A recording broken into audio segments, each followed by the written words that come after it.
Good morning student. आज हम लोग बीए की फर्स्ट सेमेस्टर की क्लास लेने जा रहे हैं ड्राइंग एंड पेंटिंग की, जिसका विषय है भारतीय चित्रकला के संदर्भ में आदिम कला। आदिम कला क्या होती है, आज हम इसके बारे में सबसे पहले जानेंगे। आदिम कला वो होती है जो हमारे प्रागैतिहासिक काल से जुड़ा हुआ है, जहाँ से हमने मानव सभ्यता के बारे में पढ़ा हुआ है, जहाँ से हम जीवन की संरचना के बारे में सोच सकते हैं। वहाँ से हमारा आदिम काल शुरू हुआ। आदिम काल में मनुष्य ने कई तरह के चित्र बनाए हैं, जिसमें कि कई गुफाओं में, जंगलों में रहते थे, वहाँ पे वो लोग अपने चित्र बनाते थे। इसके स्रोत है कला के अध्ययन का। इसका पहला पॉइंट है कला के अध्ययन के स्रोत। इसमें सबसे पहला पॉइंट आता है धार्मिक ग्रंथ। धार्मिक ग्रंथ में क्या आता है हमारा? धार्मिक ग्रंथ कई तरह के होते हैं, जिससे जो हमारे धर्म से संबंधित जुड़ा हुआ होता है, जैसे कि वेद, पुराण, उपनिषद, रामायण, महाभारत,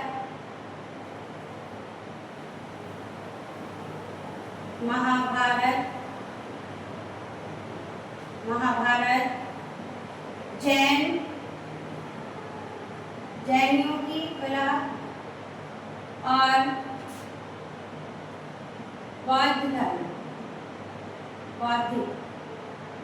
इनमें भी कई तरह के धार्मिक ये जो ग्रंथ हैं, इनमें भी कई तरह के चित्र हमारे बने हुए हैं। वेद पुराण में, उपनिषद में, रामायण, महाभारत, जैनियों की जो पुस्तकें होंगी और बौद्ध में, इनमें भी कई तरह के चित्र बने हुए हैं, जो कि काफी सुंदर और आकर्षक लगते हैं देखने में, जो हमारे धर्म से जुड़े हुए बनाए हुए गए, यानी कि कहने का मतलब है जो हमारे धार्मिक विषय थे उनसे जुड़े हुए चित्र बनाए गए हैं इन पुस्तकों में, जो वेद पुराण से संबंधित है। दूसरा है हमारा ऐतिहासिक ग्रंथ। ऐतिहासिक ग्रंथ में भी कई तरह के पहले जो राजा थे, महाराजा थे, उन्होंने कई तरह के पुस्तकों का निर्माण किया है, पुस्तकें लिखवाई हैं। उसमें भी कई तरह के चित्र से सुसज्जित पुस्तकों का निर्माण कराया गया है, जो कि काफी समय रहा है, जैसे कि अशोक रहे हैं, अकबर रहे हैं और आपका चंद्रगुप्त रहे हैं। इन सब ने भी जो धार्मिक ग्रंथ जो पुस्तकें थी उनमें भी चित्र बनाए हुए हैं। उसके बाद थर्ड पॉइंट आता है शिलालेख। शिलालेख में हमारा आता है गुफा, जैसे कि अजंता, एलोरा, बाग आदि की गुफाएं हैं, उनमें भी काफी सुंदर चित्र बने हुए हैं। अजंता की और एलोरा बाग की ये गुफाएं जो विश्व प्रसिद्ध हैं, इनमें जो शिलालेख जो चित्र बने हुए वो बहुत ही सुंदर उत्कीर्ण तरह के बनाए गए हैं। इनमें आपको चित्र भी मिलेंगे और शिलालेख का मतलब है कि पत्थरों को काट कर किस तरह से मूर्ति का निर्माण किया गया है, ये भी इसमें दिखाया गया है। एलोरा जो है इसको बोलते हैं रॉक कट, इसको बोलते हैं रॉक कट। कहने का क्या है कि रॉक कट मतलब ये एक ऐसी गुफा मंदिर इसको बोलते हैं कि जो ऊपर से नीचे की तरफ की खुदाई की गई है, यानी कि उसकी शुरुआत जो है ऊपर से करते करते उसका शिलालेख करते करते नीचे की तरफ की ओर इसका निर्माण, इसकी मतलब मूर्ति का निर्माण किया गया और ये बहुत ही सुंदर तरीके से बनाया गया है, ऊपर से नीचे की तरफ लाया गया है। उसके बाद आती है बाघ की गुफा। जो बाघ की गुफा है ये अजंता की समकालीन गुफा ही मानी गई है। इसमें भी कई तरह के चित्र बने हैं, मूर्तियां हैं और कई तरह के मंदिरों का भी निर्माण किया। एलोरा में जो है क्या कहते हैं, कैलाश मंदिर विश्व प्रसिद्ध है। एलोरा का कैलाश मंदिर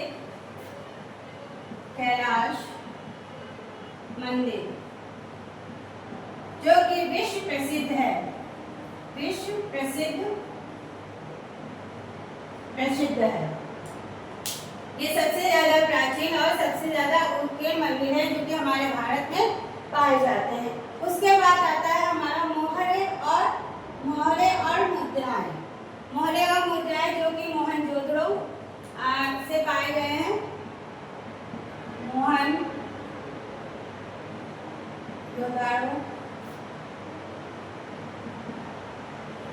से पाए गए हैं, प्राप्त हुए हैं।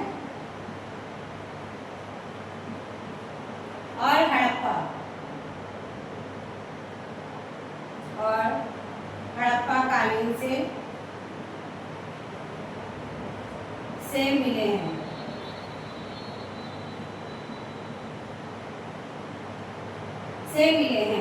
इनमें भी काफी अनेक प्राचीन मुद्राएं हैं जो कि बहुत सुंदर है। जो हड़प्पा की मुद्राएं हैं जो कि मिट्टी से बनी हुई है और सैकड़ी से बनी हुई है मुद्राएं जो कि काफी सुंदर है। उसमें की मातृ देवी की जो मुद्रा है वो काफी सुंदर है और आज भी वो राष्ट्रीय संग्रहालय में सुरक्षित रखी गई है। उसके बाद हड़प्पा कालीन मुद्रा, इनमें भी इसी तरह की मुद्राएं पाई गई है जिसमें कि मातृ देवी और बाइसन के भी जो हमारे चित्र बने हुए हैं।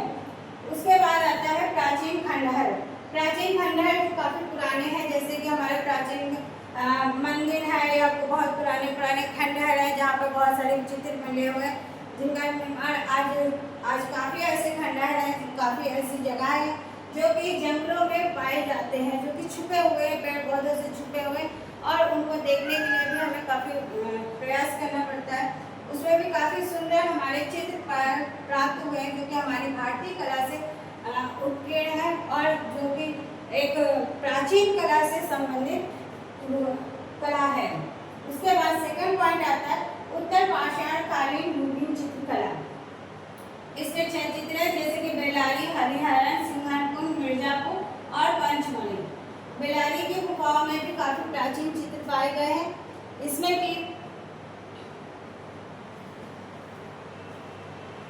1892 में 1892 में इसकी खोज हुई थी।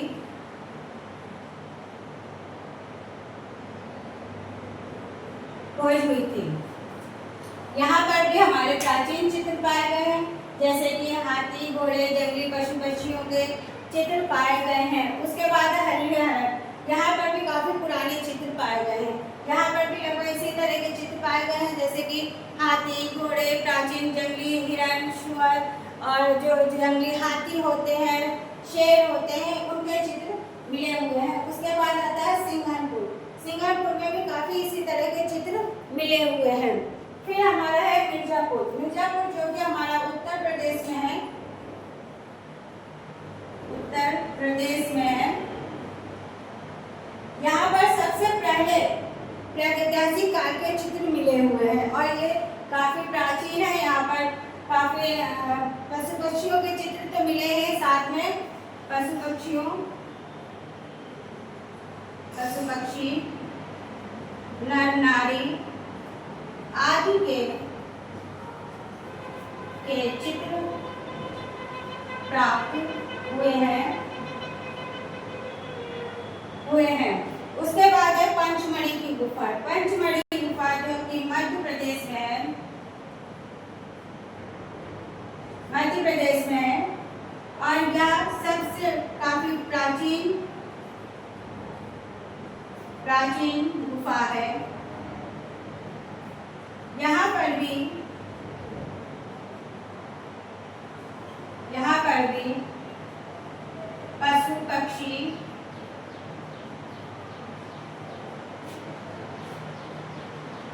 नर नारी आदि के चित्र हैं, बने हुए हैं।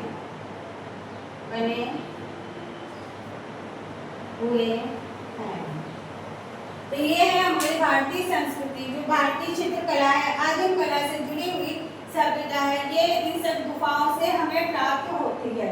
यहाँ पर काफी प्राचीन काल से भी बहुत सुंदर सुंदर चित्रों को देखने को मिला हुआ है, जो कि हमारी आज की सभ्यता, आज के लोगों को देखने के लिए और आज से काफी महत्वपूर्ण चित्र देखे गए हुए हैं।